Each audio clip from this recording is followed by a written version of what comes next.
Hi, everyone. Thank you so much for joining us. My name is Camille Mackler. I'm the visiting senior fellow for immigration at the Truman Center for National Policy, and we're so grateful for you for joining us today for this very timely and important discussion on the role that cities can play in immigration, in shaping immigration policy, and specifically on how they can leverage their collective voices and their collective power to shape the debate and shape policy at the local level.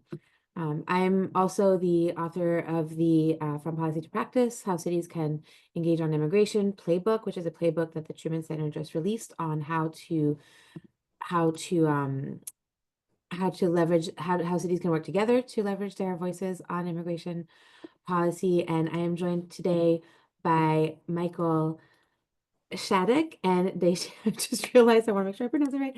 And Daishi Miguel-Tanaka, who I will introduce in a minute. Just a few housekeeping matters before we get started. First of all, today's session is being recorded, and we are going to share that recording with all registered attendees after the event, and we'll also likely be putting it up on YouTube at some point for those who want to refer back to it or share it afterwards. If you have any questions for our panelists, please use the Q&A function where we will try to weave the relevant questions throughout the conversation, and we've also saved time at the end for audience questions. So again, as a preliminary just sort of introduction, I want to thank everyone for being here, for joining us for this important conversation. Once again, or maybe still, we are seeing immigration become a political wedge issue at the national level, and the rhetoric is escalating in ways we've never seen before. The policies are reactive and often punitive. The impact, whether it's intended or not, falls hardest on the communities who already live with deep, deep uncertainty, which is why cities are so essential right now. Cities are where immigrants actually live and contribute. They are the first responders when federal policy shifts overnight, and they are the ones working to build systems that actually serve people. But this isn't just about what one city can do on its own. It's about how cities can work together to leverage their collective power. When mayors, city councils, local leaders speak with a unified voice, they can shift national narratives and they can offer practical solutions and moral clarity.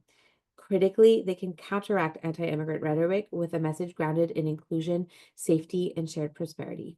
And that's what today's conversation is going to be about. Not just what's happening on the ground, but how we build momentum together across cities, across sectors, and across communities. So before we dive into our panel, I wanted to share a short video message from Mayor Andrew Ginther of Columbus, Ohio. What struck me about this message and why I think it resonates so deeply with me and with my colleagues is the way that he threads a very delicate needle, because he's delivering a message that is genuinely welcoming and inclusive without using language that would make it an immediate target for political backlash. And in a moment where so much of the immigration debate feels like it's shouting into the void, this is a really powerful example in my mind of how local leaders can speak with compassion, clarity, and purpose and actually be heard. So without further ado, we will take a look at the video now. Hey neighbors, Andy Ginther here. I'm reaching out because I know that the chaos out of Washington and the challenges we face, systemic racism, gun violence, climate change, have many of us feeling anxious, hurt, or unseen. I want you to know that while the president of our country has changed, your mayor has not, and neither have my values. The people of Columbus elected me 3 times based on my commitment, above all, to neighborhoods, neighborhoods, neighborhoods.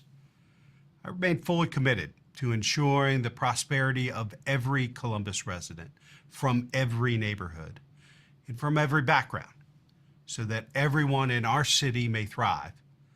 I want you to know that I, along with my administration, remain committed to lifting up those in our community who have been left out and left behind of Columbus's success story. We're pursuing this work every day through efforts to reverse our regional housing crisis and keep families stably housed. By partnering with CODA and others to build a next generation transportation system that will connect people to opportunity. By partnering with Police Chief Elaine Bryant and her team to reduce violent crime. And by ensuring that everyone in our city has a chance to thrive. We're in the business of serving the people of Columbus, and you remain our #1 priority. My team and I will continue to follow the Constitution and longstanding state and federal law, and we won't stop meeting our community where they are and understanding what their needs are, so we may continue to lift them up. You, the people of Columbus, chose me to serve as your mayor each time I ran on my equity agenda. I consider it a promise and a mandate to continue to deliver for you.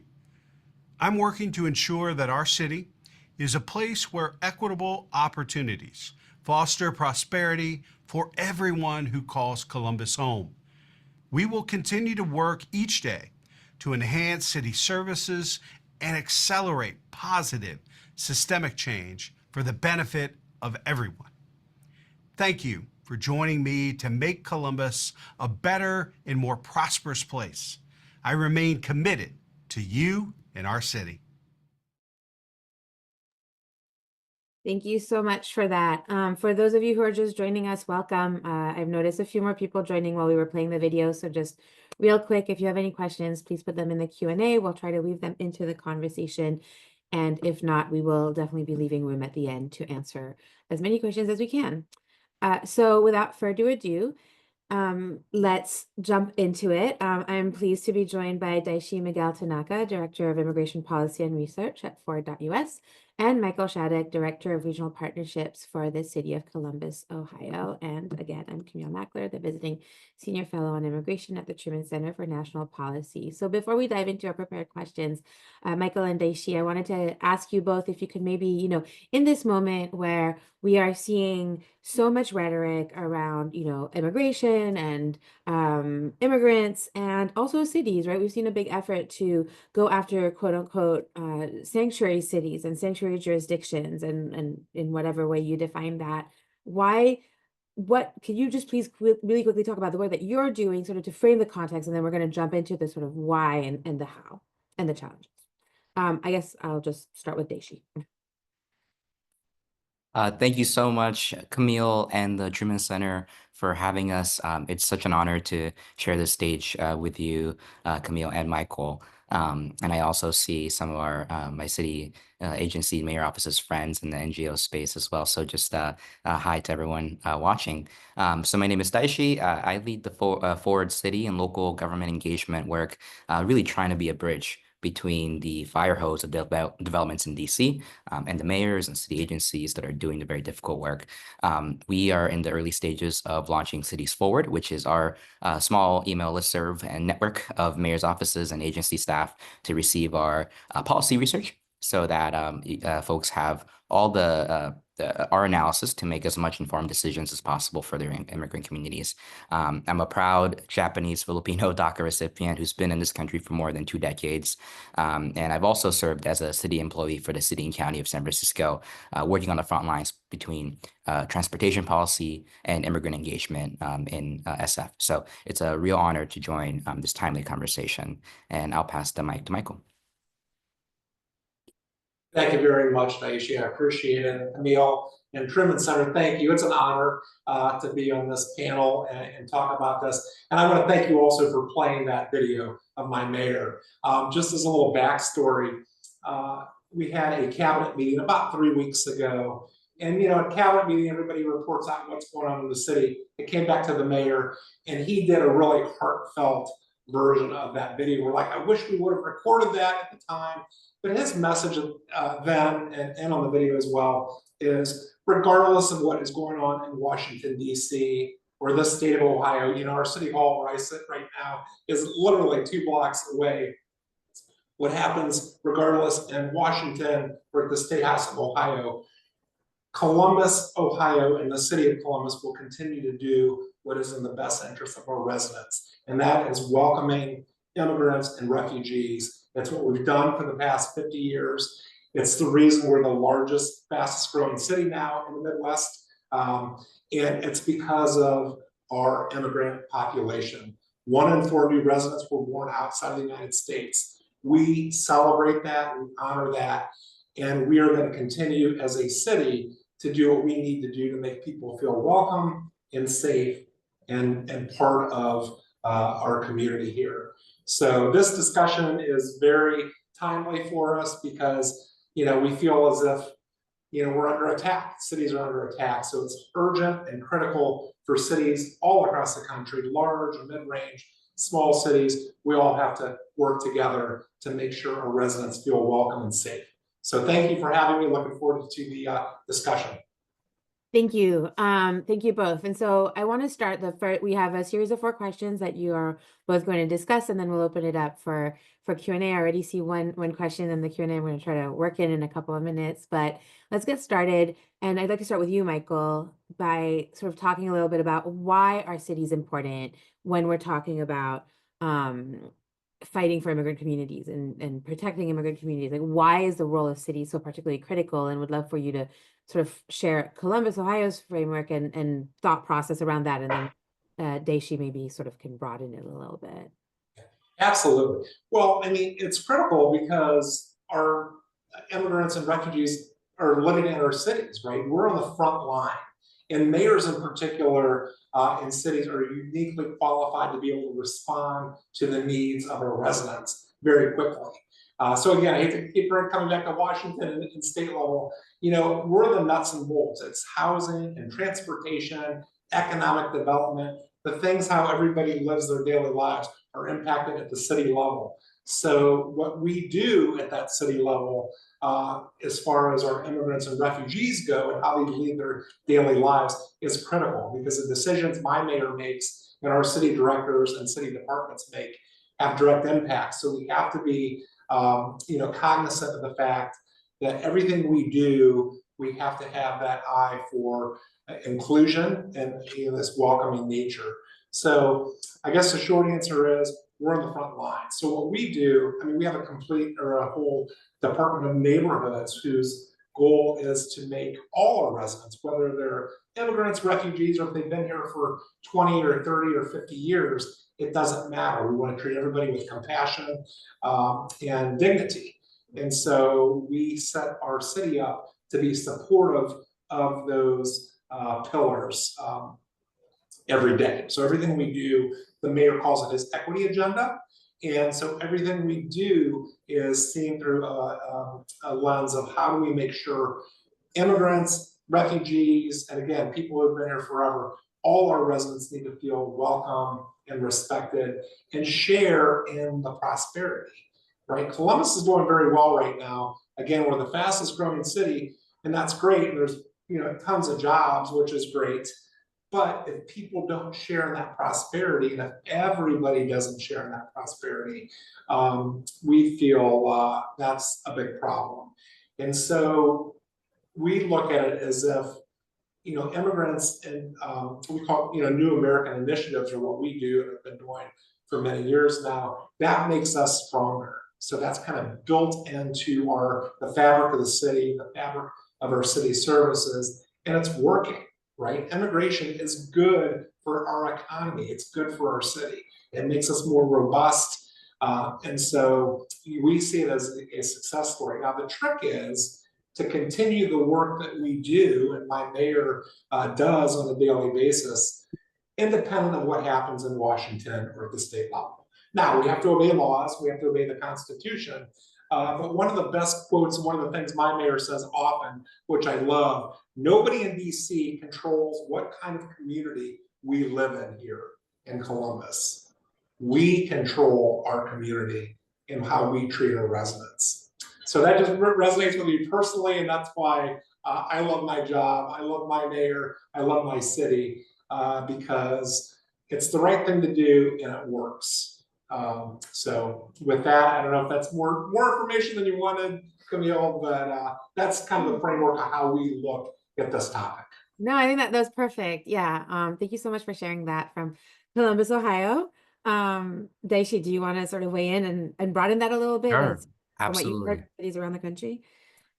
Certainly. So based on my work with various cities across the country, I think I would definitely echo what Michael has said here. So one, while the Trump administration largely pursue restrictionist policies, cities are actively thinking about how do they deliver for residents, no matter nationality or migration history? And the cities are really, again, to Michael's point, at the front lines of digesting all these rapidly changing developments from the White House, Congress, and the courts, and can really define if a family decides to stay in a city where their children are maybe going to school, or if they move elsewhere, right? And when thinking about America as a multicultural democracy that I believe in, cities have a large say in what goes on in their public transportation, safety, housing policies that impacts immigrants and refugees. At the same time, I would love to add that cities also can look like the face of innovation for welcoming and inclusive policies. For example, in San Francisco, some years back, there was a proposition that passed to include non-citizens as a part of local advisory bodies. And so that is like a really interesting thing about how do we include immigrants in the democratic process. At the same time, in more near term, we've seen, the Santa Fe police chief hold a town hall around public safety and how it is so important to remind the communities around how police agencies can be a reliable source of receiving any reports of emergencies, right? And so all these different and really defining what public safety means for them. And so for me, I also think that the cities are at the front line of what innovation looks like when it comes to how all these federal policies are implemented on the ground. Wonderful, thank you. I'm already seeing a couple of really great questions in the Q&A, and I actually think they deserve their own time. So I'm going to save them till the end. Viviana and Josh, thank you, and others, please keep them coming. And just kind of go into the next question that we had, which is more, again, sort of tone setting, general framing questions. But let's start with the bad. What are the challenges, right? And what are the challenges, especially right now? And for that, maybe we'll start with you, Daishi, and you can give us the sort of the broad scope, and then Michael, you can sort of hone in and tell us what that looks like on the ground. Absolutely. So I'll love to just start from a more of a national perspective of all the engagements that we've had with city agencies and mayor's offices across New York, Boston, Denver, LA, SF, Tucson, and so forth. And so, and one of the threads I see is just that in this current moment, there's a really big chilling effect for immigrant refugee communities. A lot of the national discourse around immigration enforcement and the actual practical a ramp up of immigration enforcement has caused a lot of communities to be less likely to call 911, right, to report certain emergencies or ask for help, making communities less safe. There's less of a propensity to engage with city officials or agencies to receive certain, to go to the library to get a library card or, other things that a lot of us may take for granted. And the second thread that I think is a really big one, and this is a little bit more technical, but I do think it is really important to talk about, is a lot of cities are questioning how do they allocate funding to support immigrants and refugees in their communities during a time when things are constantly changing. For example, in the past, during the Biden administration, and due to Governor Abbott from Texas' busing and the influx of migrants that many cities experienced, there was a need at that point to provide some funding for NGOs and shelters to house and receive migrants in terms of providing some transitional opportunities and other safety nets. Now, some of that is phasing out. Like a lot of cities are questioning, what do shelters do when they haven't been receiving funding from the federal government around funding for shelters, right? What do those shelters do? What kind of priorities do they shift to, right? What members of the community do they start serving instead? Where do they allocate their budget in terms of, instead of having like an asylum welcome center, what do they do with an increasing number of residents who may be losing work permits? So like, those questions come up a lot. And a lot of cities, usually rightfully, the short-term sort of priority has been to provide funding for legal service providers and maybe train up, let's say, the immigration NGO sector in that certain community. But when the federal opportunities like TPS or parole or other opportunities to offboard from and no legal status to some sort of work permits have been gradually phasing out. What should cities do? And all these questions around funding and priority, I think, has been coming up that it's really important to acknowledge and engage in as we move forward. But that is the big picture. I think I'd love to localize this and hear from Michael as well about what's going on in Columbus. No, that's great. I think you hit the nail on the head on all those points, Daishi. But I think to simplify it too, from a city perspective, the biggest challenge we have right now is fear from our residents, our citizens, and fear from city employees. I've already seen some of the questions. How do you grapple with that fear of potentially losing, federal funding? And that's a real fear. It would be disingenuous of me to say that, that's not a concern of ours. That being said, that's what we have to combat. That's what leadership is, right? We have to stand up and do what is right for our citizens and our residents. And what does that mean? We just actually on Monday of this week swore in a new commission on immigrant and refugee affairs. So, we have 15 residents now who have a direct pipeline with their views into our city council. This was set up by Councilwoman Lourdes Barosa de Padilla, who's the first Latina in the history of Columbus on council. And so we're continuing with this work, regardless of the fear. And when I talk about fear, I mean, on a very personal level too, we've seen a big drop in attendance in faith, places of worship in the city. We've even seen our supermarkets and many locally owned immigrant businesses even too. Those business has dropped because of the fear that our residents have. Many of which too, the majority of which are here completely legally and able to live their lives as before, but they have that fear that something's going to happen, that ICE is going to wrongfully, snatch somebody up. So I think at a very basic level, that fear is the number one challenge we have, both from the residents who call Columbus home and from a city level of what potential ramifications could be, but we're moving forward and doing what's in the best interest of our residents.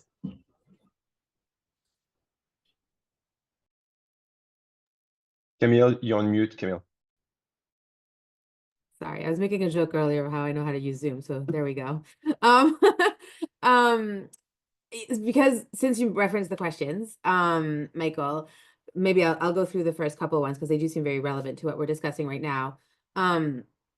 Question number one from Viviana is, we have seen a fear from cities over promoting so-called sanctuary policies, even though there is no actual legal definition of this. And the fear stems from the threats to taking away federal funding to those cities. How do we successfully respond to these fears? And then Josh also asked, how can city officials see beyond the fear of losing federal funding when attempting to pass policies that make their cities more welcoming? And if I may add mine to that, sort of the same vein is, you speak about having courage and sort of standing up and saying this is what cities do, right, Michael? If we're in a place, if somebody watching this webinar or their colleagues are in a place where their cities are still a little bit more, their city officials are still a little bit more on the fence because they want to show the courage and they understand the benefits of immigration and they understand, the moral, right, reasons for doing this, but they also don't want to risk harming citizens in other ways. Like, how do you approach that, and how do you sort of have that conversation with them? Do you want me to go first? Yes. Yeah, I'll sort of jump in. accusation for Yeah. that. Well, and let me start with it. There's no easy answer to any of this, right? Which I think reiterates the reason highlights the reason for the cities to do exactly what we're doing now. We need more collaboration and coordination citywide, which I know Truman Center is working for, but we need to stay strong city to city, state to state, and we have to do that. But what do? Number one, we follow the Constitution, right? We're not doing anything illegal here. We are, as my mayor said, we follow the Constitution, we follow our state laws.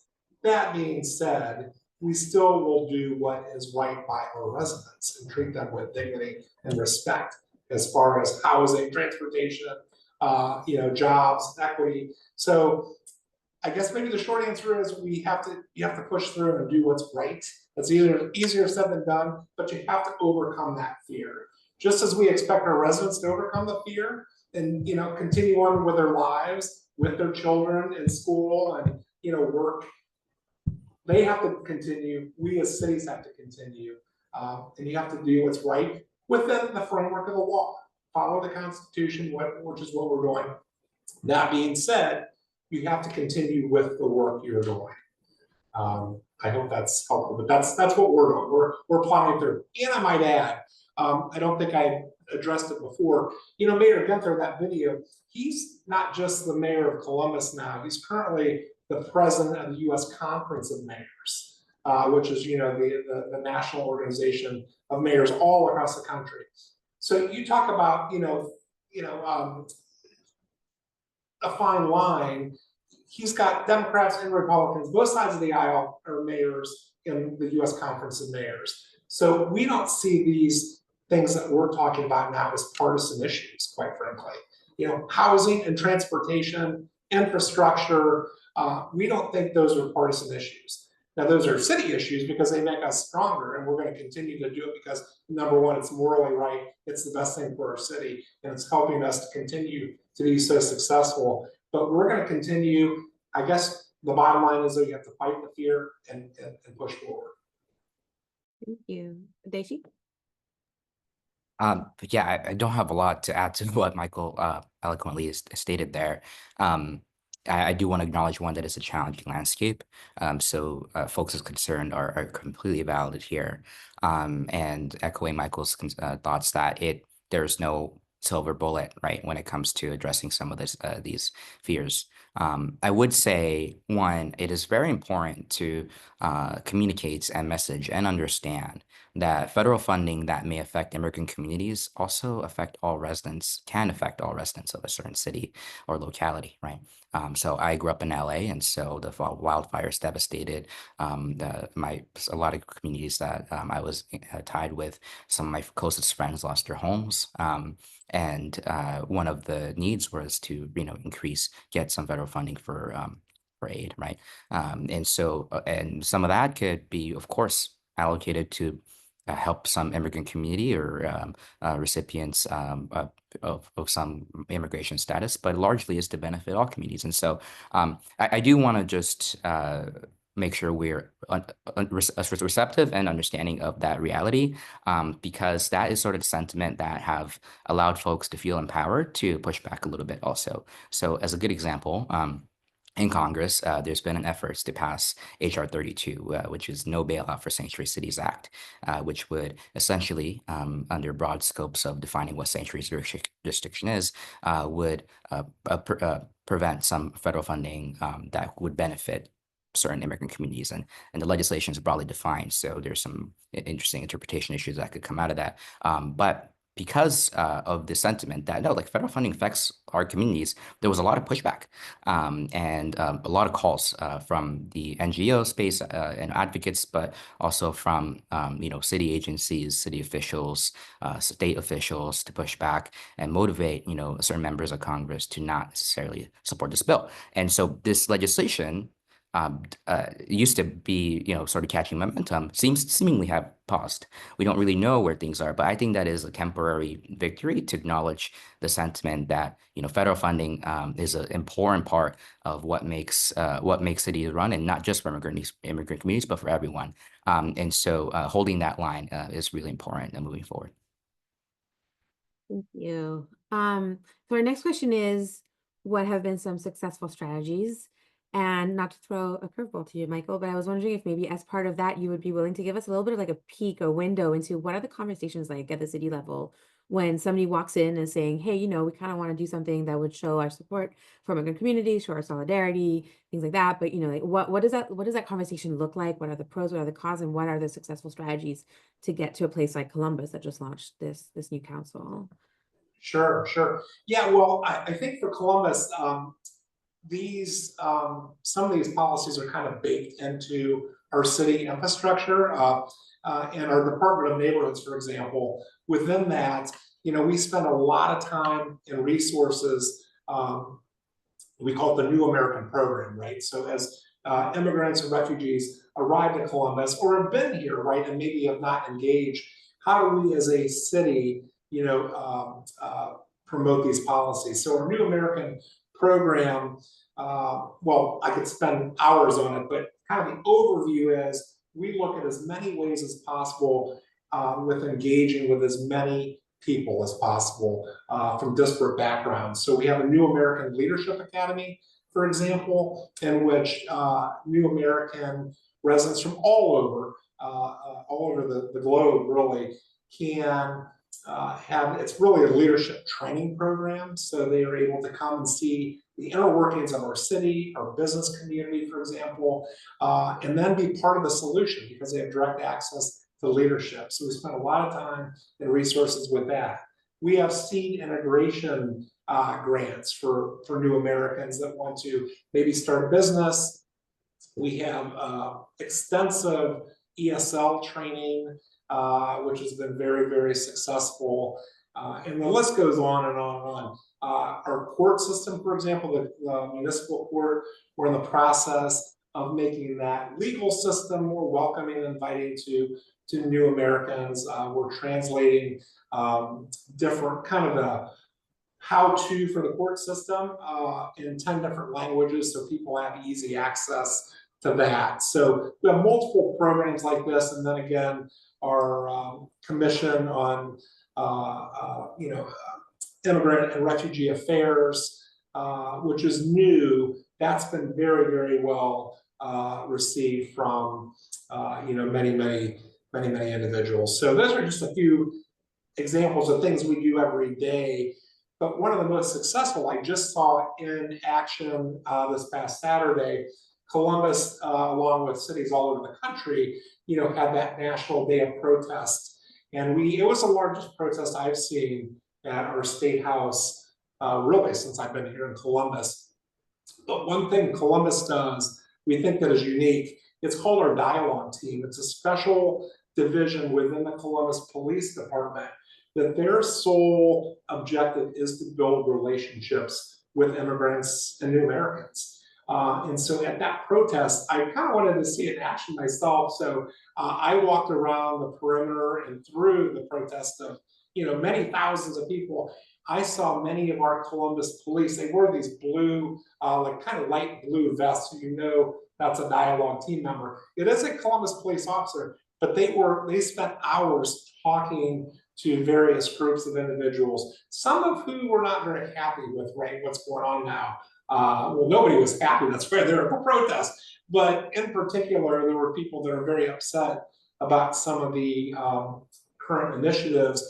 It was so heartening to see those dialogue team members, again, Columbus police officers, having these conversations and building these relationships that will continue long past that one protest. So that dialogue team has been very, very successful as we navigate this welcoming culture. So I highly recommend that. If anybody's interested, we're happy to share more information on how we kind of set that team up.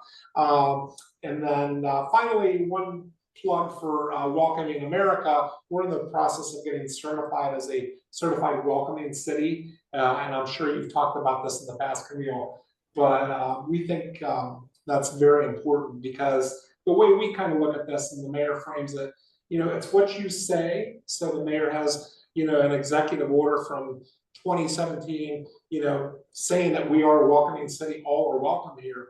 It's what you do. So we have our Department of Neighborhoods and this new commission, and that's how you make people feel, and you make them feel welcome by talking to them. So that dialogue team. So that's kind of how we, big picture, look at this. What you say, what you do, and how you make them feel. But it's all part of our welcoming strategy.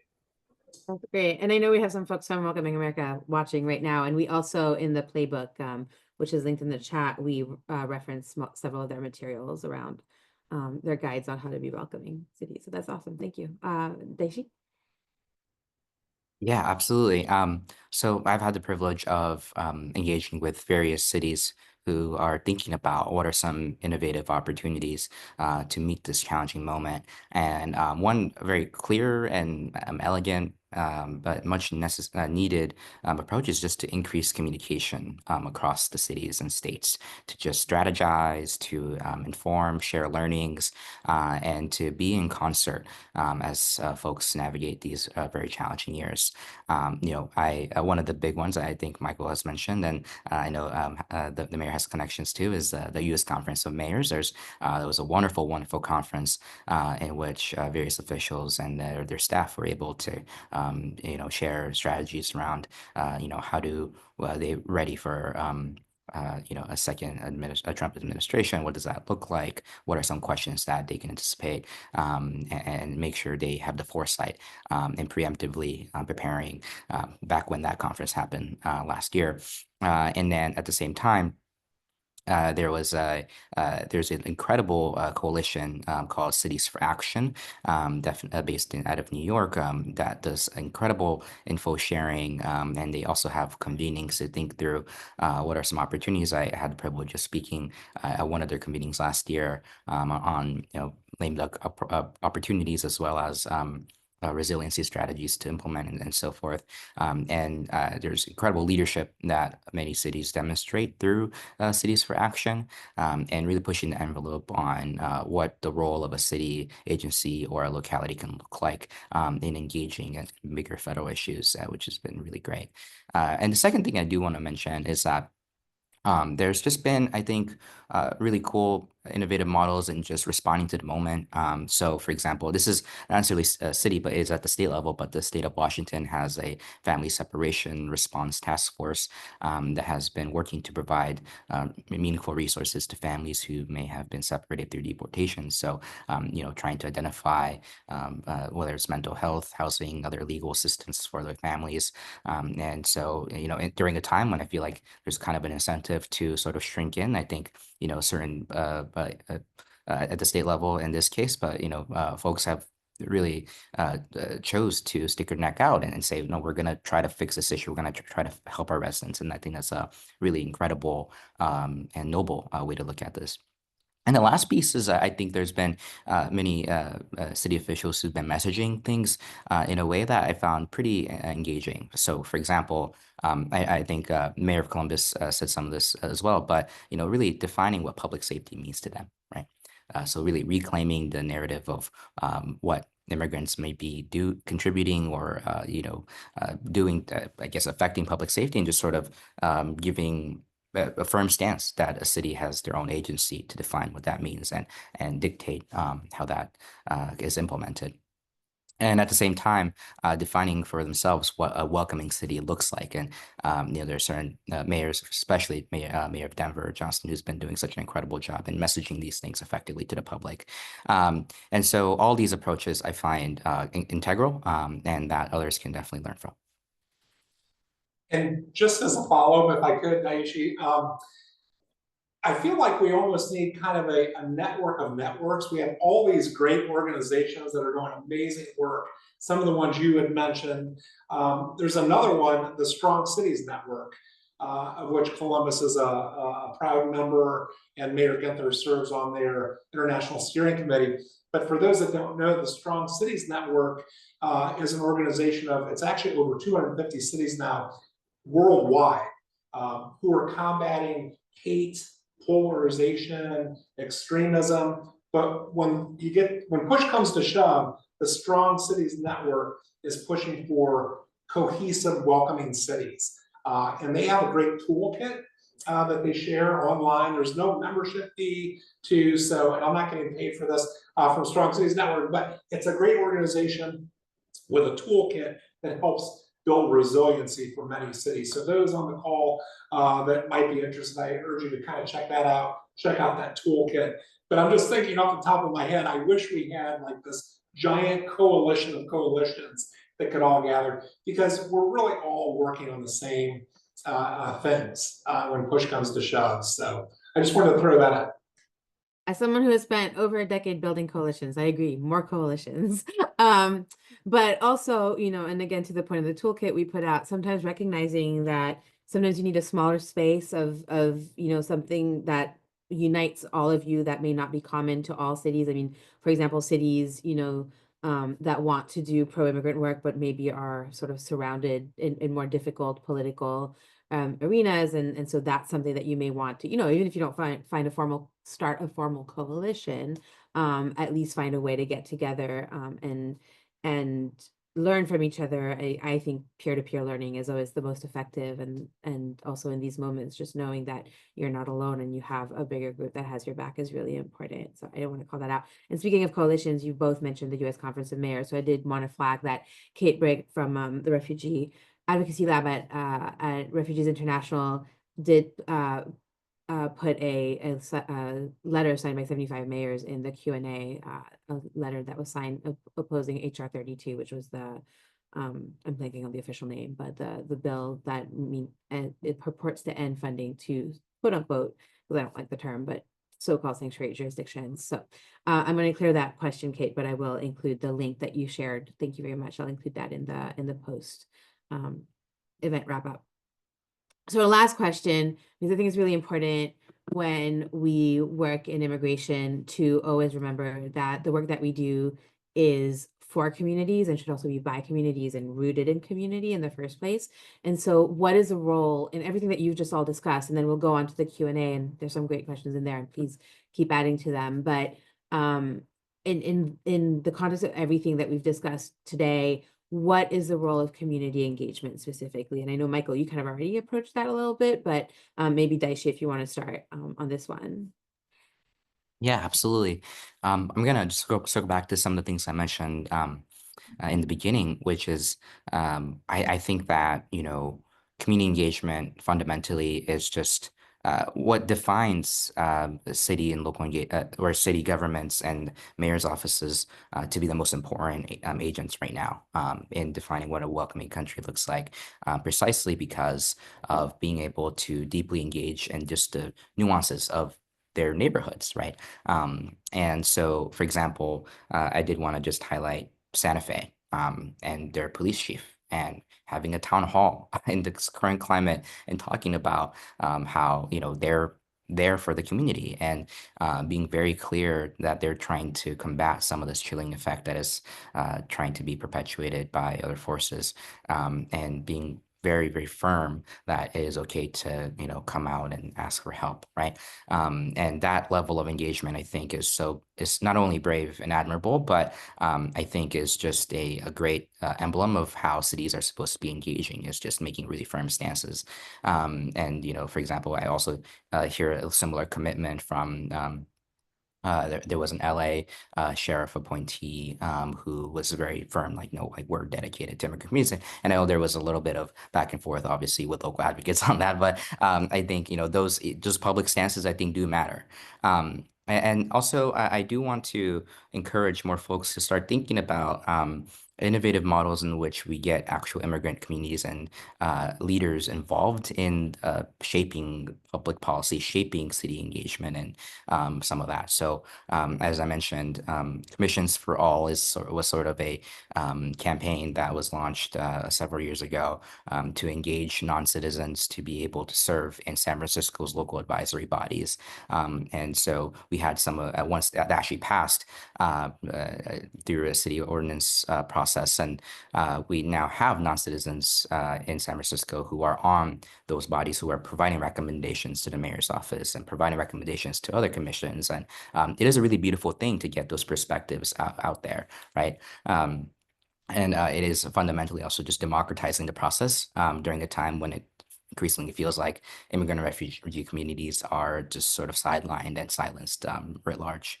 And the last piece, I just want to make sure folks I think through is that especially at the local level, no matter what agency you work for, whether it's for transit, even in the HR department, or whatever it may be, at the library, right? There's so many opportunities, and to be just brave and sort of just what do you call it? Just like take initiative and thinking about how their particular role may be part of a greater good towards immigrant inclusion. It's really small things like what kind of data are they keeping within their IT systems, or it is about like what kind of advertisements or marketing or communication strategies they take so that there's multilingual accessibility for certain things that they might want to publish, right? There's just all these different things that if you think something could be done, there's an opportunity to do so, and sharing some of those insights across to city friends across the country would be so interesting as well. So I'll stop there. Michael, please take time. That was great. I could just sit and listen to you all day. You're fantastic. So I agree with everything you said. One thing that's I was kind of thinking about, as a city official, we are always looking to solve problems, right? We want programs, we want action, and we have to do that, and we do that. But on the engagement piece, what we found, one of the most important things we can do is listen to our immigrants and new Americans, right? And sometimes they don't even need, a program. They want to be heard.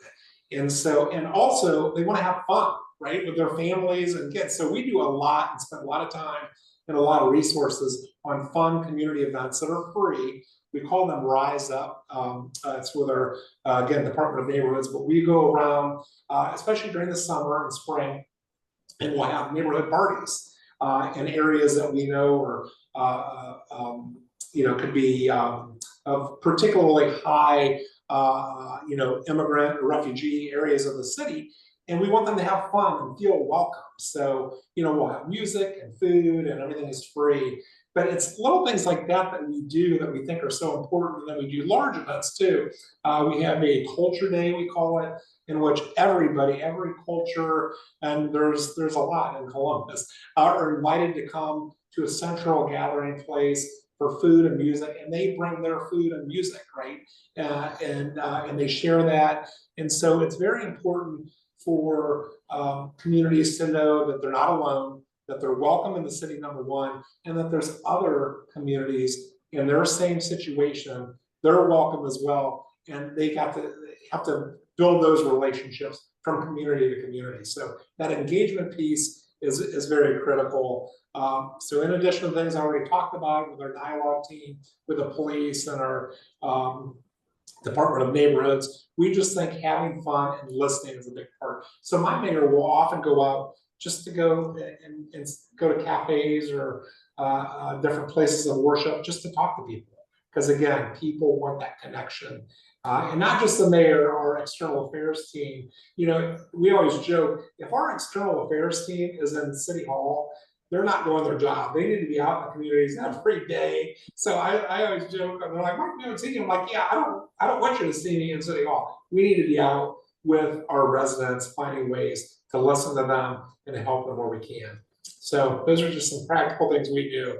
And it's very successful. I think there's a reason more and more people want to come to Columbus, because again, that's that attitude. It's not just what you say, what you do, how you make people feel. Thank you so much. We can definitely all use some more fun right now. So we have a few questions in the chat that I'll go through now. The first one from Viviana: going to the public safety issue, how do you fight the great increase we have seen recently in the number of 287G agreements being signed, which deputizes local law enforcement to carry out certain immigration enforcement acts? I know Ohio has 3 agencies currently participating, and it seems that they signed in the last 5 weeks. We are seeing this trend across the board in the various states. As someone who has primarily worked with survivors of gender-based violence, I know how these agreements make the community equate their local law enforcement as an extension of ICE, so they stop reporting crimes. I don't know if either or both of you want to take that one. Well, I'll start. We, are fortunate we haven't had that issue in Columbus. I know other parts of Ohio have.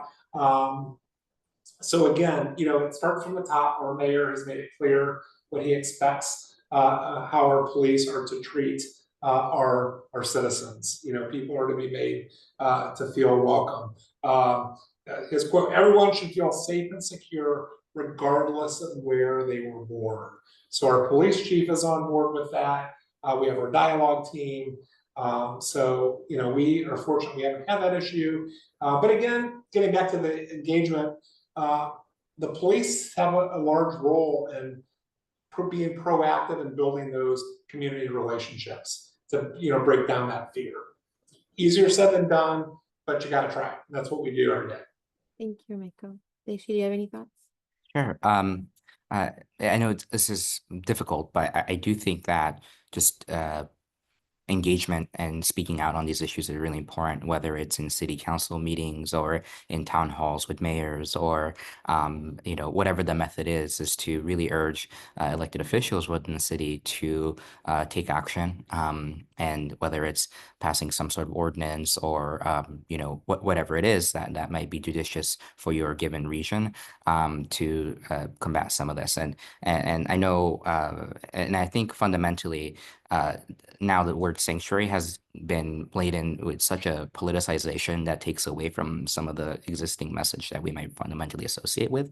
And so what I have found compelling is more about allocation of resources, right? That is like, as residents, we deem that our resources should be better used for XYZ in terms of public safety instead of, collaborating with federal immigration enforcement for them to do that to their job, right? It's like we need to sort of taking back the power and saying our tax dollars should go to XYZ. I think has been a compelling message that I've heard. And at the same time, if you yourself, whoever's listening, is working for a mayor's office or city agency, being able to message what public safety means for you, I think is going to be one way in which we can navigate these very difficult times when it comes to messaging what we really want out of things that benefit communities instead of making them really hiding in fear. So, yeah, those are some thoughts. Thank you. And that actually is a perfect segue to our next question, which is from Anonymous. Thank you for this discussion. How are cities responding to sanctuary policies from the Department of Justice, Department of Transportation, et cetera, that have impacted funding to localities? Are they seeing the consequences already? Well, I'll just reiterate again from the Columbus perspective, we are following the US Constitution, all state laws. We're not in contravention of any law, but we are continuing to provide equitable service to everyone here in Columbus, period. Yeah, to be honest, I don't have a great answer for this. It's just because every city has been dealing with it from a very different angle. I think some cities are facing it face value. I know there's lawsuits, right? There's so many different approaches that cities are approaching this, and I can't really give a generalized answer. But I think what Michael said is definitely sufficient there. Thank you. Yeah, thank you. I was going to add something from here, but we're running out of time, so I'll just keep going. Next one is more of a comment. In San Antonio, we focus on serving all of our residents and removing barriers. The challenge will be navigating proposed bills in the Texas legislature, including SB 689 and SB 8 and other bills that would prevent cities from funding legal services. I don't know if either one of you have a response to that. I know that we're always sending so much hope and strength to our colleagues in Texas because you certainly work in a very challenging environment, and the attacks on legal services, which are the topic of a whole other webinar, probably are particularly disheartening. Well, I guess for me, but I'm a lawyer, so I don't know. Do either one of you want to comment on that? If not, I can move on to the next one. Yeah, it's a challenge. I mean, all I would say, on a personal note, from Mike Schadek's perspective, you just have to continue doing your work to the best of your ability and continue to, do what's in the best interest of your city and residents, regardless of where they were born. Everybody deserves that. You got to continue that. The good fight. That's all you can say. There's no magic bullet that we can give you to say, here's what you need to do. But you need to find ways to continue the provision of those services and doing what your residents need, regardless of where they were born. Thank you, Michael. Yeah, sorry, Camille. I just wanted to comment that, I want to recognize that every locality is fighting a different fight, right? And I was actually in San Antonio and Eagle Pass last year to work with some of and learn from a lot of the NGOs who are trying to combat some of these really draconian bills at the state legislature. And a lot of that fight for them was thinking about how do they build up the ground game, right? How do they educate community members about what's going on at least at the NGO level, and what does organizing look like? And I think, and how do they create inroads with local elected leaders and other officials who may be sympathetic to their cause? And some of that I think may be universal across all cities that are trying to sort of push back. But I want to say that that partnership between cities and NGOs and being very selective about who you work with and sort of a much bigger campaign, I think, is all good food for thought. Yeah. And as a follow-up to that, just real quickly, our faith community here in Columbus is exceptionally active.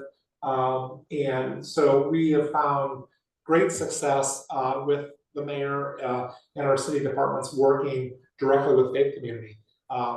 Because often, they're a trusted source of information.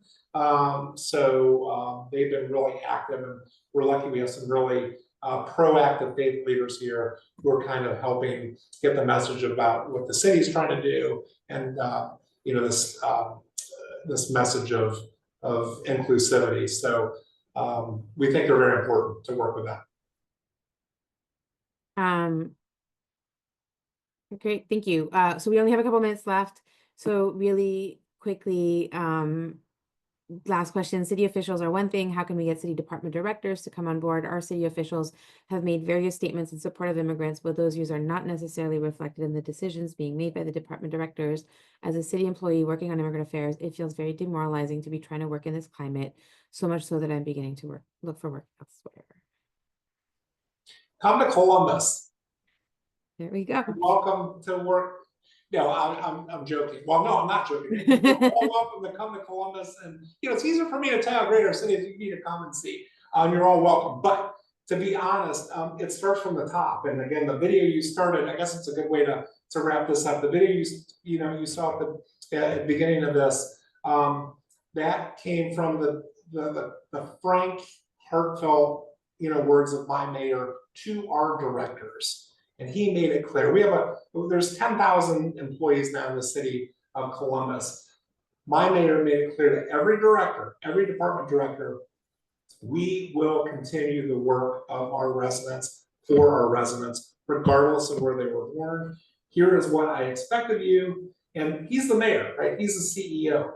So I guess, if you find yourself, working in a situation where you're not getting support from, your mayor or director, whatever, maybe this time for you to have a frank introspection about, number one, I'd have the discussion with with your boss or your mayor. And if you're not able to do that, or if they're not receptive, you just got to keep pushing. You got to keep pushing. Well, thank you both so much. Unfortunately, that's all the time we have for questions, but I want to thank you both to our incredible panelists for such a rich and thoughtful conversation. All of you who joined us today for those incredibly nuanced and complex questions, thank you so much.